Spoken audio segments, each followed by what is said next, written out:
Your forecast first from KARK4. Well, we're going to wrap up September on the hot side here. 93 degrees, the official high temperature for Little Rock, and we weren't the only place feeling the heat. 96 in Stuttgart, 97 in Monticello, El Dorado, and Camden today. 94 over in Hot Springs. Here at 10 o'clock, we've been able to cool down into the upper 70s. We are getting a little bit of dry air trying to mix in, so that should allow our temperatures to start out around 70 tomorrow, 89 by noontime with a quick breeze in there, then 93 for tomorrow afternoon, so similar to where we made our high today. Now, we're going to continue with hot weather as September wraps up today. Hottober begins tomorrow. High pressure stays around for a couple of days, but a front is arriving on Thursday to cool things down. We're going to talk more about it as KARK News at 10 starts now. Now, from the station you count on for local news that matters, this is KARK4 News at 10. The State Department of Human Services now making plans to take control of some nursing homes in Poinsett and Yell counties after it says budget crunches there could cause a health risk. And 5 facilities have now showed up on DHS's radar now after it was learned there were some serious financial issues. KARK4's Rochelle Turner did talk with DHS today. Rochelle, what did they have to say?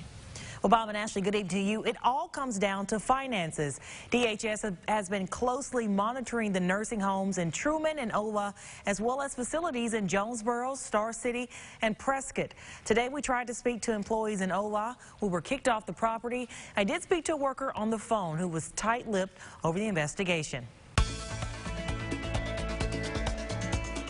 On Monday, the Department of Human Services filed complaints to temporarily take over 2 nursing homes, one in Ola and another in Truman. We are basically tasked with operating that facility. DHS is also monitoring 3 other facilities across the state. Jerry Sharon with DHS says all 5 are owned by Keith Head. In communication with him last week several times, asking about issues that we had started to see, Friday as well, and then today he agreed to the entry of these orders. State inspectors have been at all 5 locations since Wednesday, assessing problems with payroll, operating accounts, and purchasing supplies. Deerview and Ola and Arlington Cove Healthcare in Truman had the most extreme financial issues. We're talking about shut-off notices from utilities. DHS says the health and safety of residents is their top priority. That's the first thing that we look at whenever we go out to a facility. Are they caring for those residents? Are they safe? Are they cared for? Are they getting their needs met? Both medicine, medical care, and just personal care. The next step for DHS is to get approval from the court and bring in a private management company to help run the facilities. Well, we'll be in each facility constantly until we're comfortable with the level of care and the finances. Now, DHS says the owner, Keith Head, is working with them to get things back on track.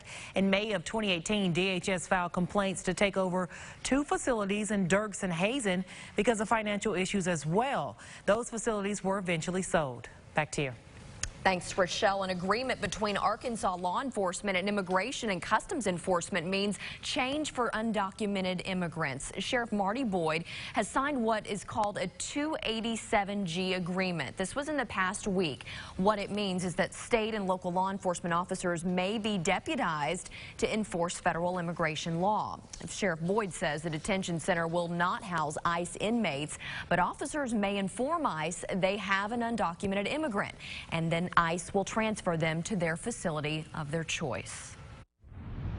You know, I can assure them that, you know, the 287G program through Craighead County is not targeting anyone. What we are looking at is targeting people that's broken the law. And Sheriff Boyd will hope this agreement cuts down on identification times for those ICE inmates. Authorities in eastern Arkansas looking for a convicted murderer who escaped from prison again. They say 49-year-old Calvin Adams escaped from the East Arkansas Regional Unit at Bricky's. Adams was last seen around midnight in the prisoner's boiler room, or at least headed that way. He was noticed missing after a head count of inmates early this morning. Authorities say that there's no sign of Adams on the prison property, but they say it's possible he didn't make it past the prison's electric fence.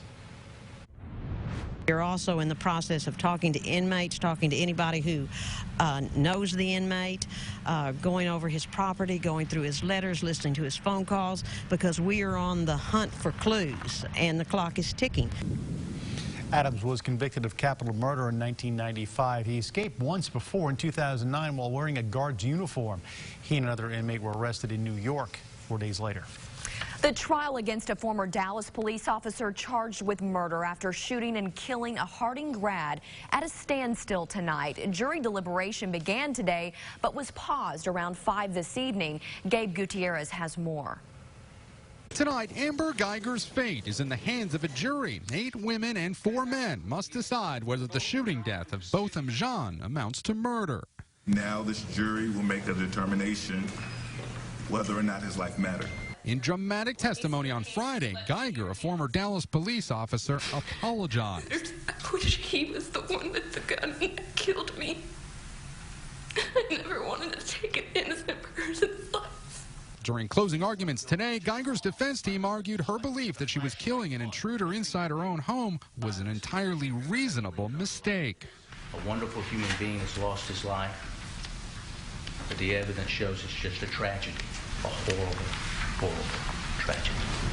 Prosecutors, meanwhile, hammered home the point that Geiger missed crucial signs that she was on the wrong floor, including this bright red doormat outside of Jean's unlocked apartment. Whether or not you want to accept responsibility, it's going to be forced upon you. Now, if convicted of murder, Geiger could be sentenced to up to 99 years in prison. The jury can also consider lesser charges such as manslaughter, but the verdict must be unanimous. Deliberations will resume on Tuesday morning. Woman recovering in Cabot after police say 2 Great Danes attacked her. It happened Saturday in the woman's neighborhood on Tradewinds Lane on the south side of town. When officers got there, the woman was found on top of a stranger's car covered in blood. We spoke to the man who belongs to that car and has said that he was trying to get her help and get her away from the vicious dogs.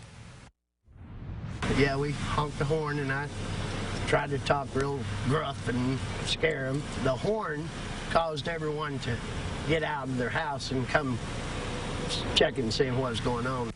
The woman was taken to an area hospital. She has since been released. The dogs were left with the owners. According to the police report, it's unclear if any further action has been taken. Good news for sports fans tonight. The Racing Commission has approved the sports betting license for Saracen Casino Annex in Pine Bluff. So starting tomorrow morning at 8 a.m., you can bet on your favorite teams. The casino will also have its ribbon cutting ceremony at 11. On Friday, they had a soft grand opening and thousands of people showed up.